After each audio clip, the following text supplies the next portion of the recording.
तो पब्लिक की खबर में सबसे पहले बात करेंगे इंदौर की, जहां इंदौर की मेघदूत चौपाटी के बंद होने से जहां फूड वेंडर्स परेशान हैं, तो दूसरी ओर फूड ब्लॉगर्स में भी मायूसी छाई हुई है।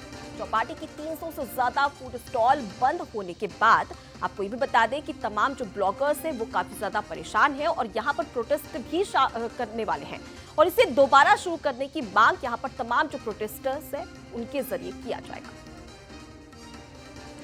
पर्सपेक्टिव से एक जगह पे इतना सारा कंटेंट मिलना बहुत बड़ी बात थी।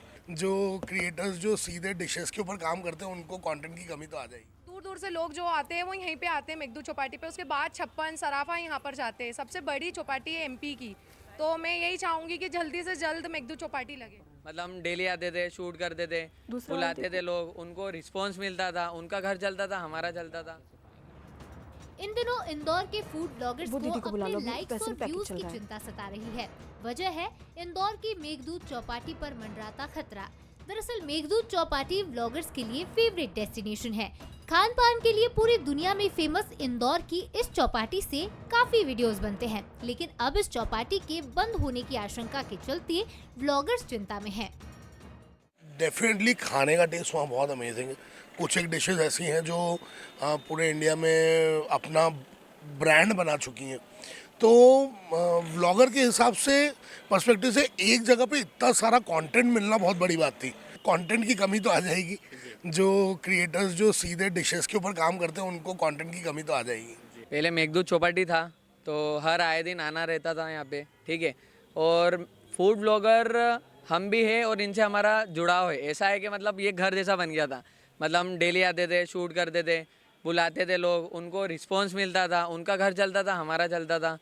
तो अब ये हटी है, तो इसके अलावा हम कहाँ जाएं? हमारे पास भी कोई उपाय नहीं है। इस चौपाटी के बंद होने से 300 से ज्यादा फूड वेंडर्स के सामने रोजगार की मुश्किलें खड़ी हो गई हैं। इसे फिर से शुरू करने की जद्दोजहद के लिए फूड वेंडर्स रोजाना मेघदूत गार्डन पर जुटकर धरना दे रहे हैं। समस्या तो ये है कि 20 तारीख से हम लोगों की दुकानें सबकी बंद है, तो सबको बहुत परेशानी आ रही है। तो हम लोग रोज एक दूसरे को हिम्मत देते हैं कि बस यही आश्वासन एक दूसरे को देते हैं कि सामने से हमको ये मिला है आश्वासन, तो हम लोग सब आपस में एक हिम्मत बना के खड़े हैं कि ताकि कोई टूटे ही नहीं। तो छोटे छोटे परिवार हैं यहाँ पर जो व्यापार कर रहे हैं, तो अब यही है कि बस जल्दी से जल्द चालू हो जाए। मेघदूत चौपाटी में करीब मेघदूत और शारदा मठ मिला के करीब यहाँ 400 दुकानें हैं और करीब 5 से 7 हज़ार परिवार पर यहाँ से प्रभावित हो रहे हैं। जो यहाँ सामान देते हैं, चाहे वो किराने की दुकान वाले, बहुत सारी दुकानें यहाँ से प्रभावित हो रहा है, बहुत सारा व्यापार यहाँ से प्रभावित हो रहा है, बहुत सारे लोग यहाँ से परेशान हैं दुकानों के लिए। इधर अधिकारी भी इस मामले में निगम से चर्चा के बाद ही फैसला लेने की बात कह रहे हैं। में मेघदूत चौपाटी जो हटाई गई है उसके लोग मिले हैं। विस्थापन के विषय में इस संबंध में नगर निगम से चर्चा करके हल निकाला जाएगा। इंदौर हमेशा से फूड ब्लॉगर्स को काफी अट्रैक्ट करता रहा। देश के फेमस ब्लॉगर्स भी स्वाद का लुत्फ उठाने यहाँ जरूर पहुँचते हैं, पर इसके बंद होने से कहीं न कहीं वेंडर्स और ब्लॉगर्स की रोजी रोटी पर खतरा जरूर मंडरा रहा है।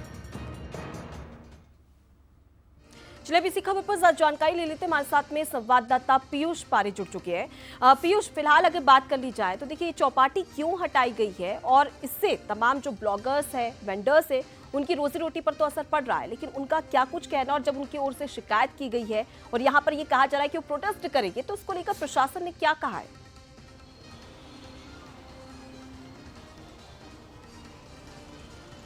देखिए, अगर मेघदूत चौपाटी की बात करें तो ये इंदौर ही नहीं, मध्य प्रदेश की सबसे बड़ी चौपाटियों में से एक है। 300 से ज़्यादा ऐसी दुकानें हैं जहां पर अलग अलग तरीके के व्यंजन मिलते हैं और तमाम फूड ब्लॉगर्स को हमने सुना है वे यहां पर आते हैं, वीडियोस बनाते हैं और खाने पीने की चीज़ों को एक्सप्लोर करते हैं। ऐसे में जब ये चौपाटी पिछले दिनों बंद हुई थी, दरअसल पिछले दिनों जिस तरीके के वीआईपी मूवमेंट्स इंदौर में हुए थे, उसी के चलते कहीं न कहीं इस चौपाटी को हटाया गया था। दूसरी तरफ जो मेट्रो रेलवे स्टेशन का एक काम यहाँ पर चल रहा है, उसके चलते भी कहीं न कहीं यहाँ पर ये चौपाटी प्रभावित हुई है। लेकिन चौपाटी को हटाना और उसके बाद में इसे कहाँ पर विस्थापित किया जाएगा, ये बड़ा सवाल कहीं न कहीं अभी बना हुआ है। इस मामले में लगातार ये जो दुकानदार हैं, तमाम जो स्टॉल्स यहाँ पर लगाने वाले लोग हैं, वे लगातार महापौर पुष्पमित्र भार्गव, कलेक्टर आशीष सिंह या फिर नगर निगम के तमाम जिम्मेदार अधिकारियों से लगातार मुलाकात कर रहे हैं। लेकिन फिलहाल अब तक प्रशासन इस पर कोई निर्णय नहीं ले पाया है कि क्या फिर से चौपाटी लगाई जाएगी या फिर इसे विस्थापित किया जाएगा। लेकिन जिस तरीके से हम देख रहे हैं कि एक तरफ मेघदूत चौपाटी है तो वहीं संकट में कहीं ना कहीं रोजी रोटी इन लोगों की नजर आ रही है। फिलहाल सबसे बड़ा सवाल यही है कि इस चौपाटी को विस्थापित किया जाता है तो क्या फिर जो है तस्वीर बनेगी। पीयूष, अगर फिलहाल अगर हम बात करें तो ऐसे कितने लोग हैं जिसका असर यहाँ पर देखने को मिलेगा, उनकी रोजी रोटी पर इसका असर पड़ेगा?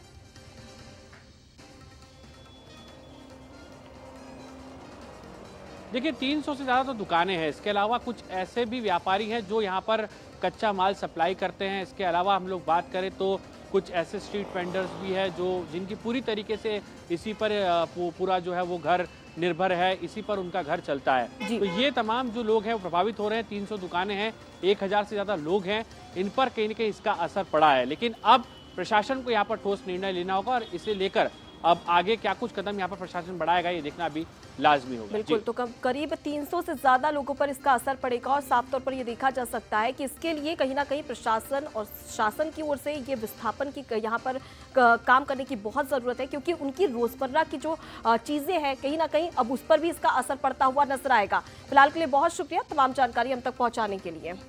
तो देखिए, अगर फूड ब्लॉगर्स की बात कर ली जाए तो वो भी लगातार हम देखते हैं कि यहाँ चौपाटियों पर पहुंचते हैं और उसके बाद में तमाम जो ऐसे फूड ब्लॉगर्स हैं जो कि यहाँ पर पहुंचकर लोगों तक जो इंदौर की खासियत है, यानी कि खाना हम कहे जा सकते हैं जिसकी वजह से इंदौर की पहचान होती है, वो जन जन तक पहुंचाते हैं। लेकिन उनके सामने भी एक बड़ी समस्या यहाँ पर खड़ी हो चुकी है, लेकिन उसका निदान कैसे होगा ये कहा नहीं जा सकता है।